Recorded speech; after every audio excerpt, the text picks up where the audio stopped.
गांव के लोगों को एम्प्लॉयमेंट प्रोवाइड कराती है साल के 100 दिन तक, ठीक है।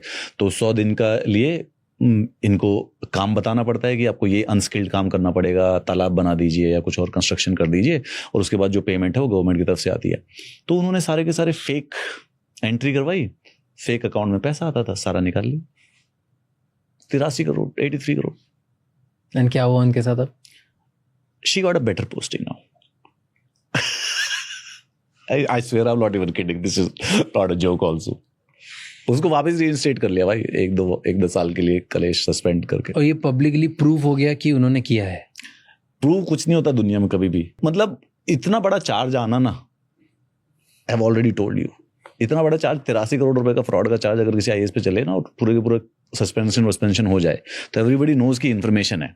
वो सिर्फ 1 साल के बाद अगर वापस रीइंस्टेटमेंट हुई है तो the only logical conclusion is that कि the money reached where it was supposed to reached. पहले नहीं पहुंची थी, इसीलिए ये बात बाहर आई, अब जहां पे पहुंचनी थी वहां पहुंच गई।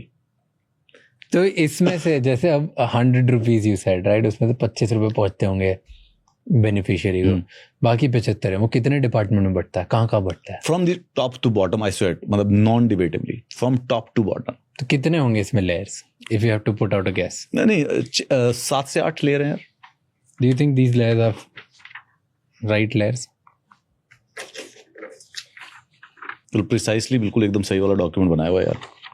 यस, जहाँ से पॉलिसी, टेंडर्स, बजट्स, देन उसके बाद नीचे पे अप्रूवल आएंगे, फिर इम्प्लीमेंटेशन जो ऑर्डर्स है, फिर जो डिस्ट्रिक्ट फंड एलोकेट करता है। Yes exactly, and as I said 25, and I think आप लोगों का भी जो एस्टिमेट है दैट इज 15 to 40%, 25। तो ये हर डिपार्टमेंट है, यू आर सेइंग कि जो स्टेट का टॉप ऑफिस होता है वहाँ से निकलता है, फिर सेक्रेटरी में जाता है, फिर चीफ सेक्रेटरी मतलब सॉरी फिर चीफ सेक्रेटरी के पास जाता है, फिर divisional commissioner. This is where it becomes fun. यहाँ पे सारी की सारी डिस्क्रिशन जो है कि डिस्ट्रिक्ट कलेक्टर, यहाँ पे पैसा यहाँ तक, बट यहाँ तक भी जो पैसा आता है वो बट के आता है। इट्स ऊपर वाले जो फील्ड है, they are like more into policies, ठीक है, they are more into policies. तो वो जैसे कॉर्पोरेट को बेनिफिट दे देंगे, ओके ठीक है, कि भाई यार मैं ना इधर हाईवे निकलवा देता हूँ तुम्हारे लिए, ठीक है। वो पॉलिसी के जैसे अल्कोहल पॉलिसी को मैं रिन्यू करवा देता हूँ या बंद करवा देता हूँ, मैं ज्यादा लाइसेंस दिला देता हूँ, देखो। बट जब फाइनली जो डिस्क्रिशनरी डिसीजन मेकिंग है कि अब 100 करोड़ रुपए एलोकेट हो चुके हैं घर बनाने के लिए,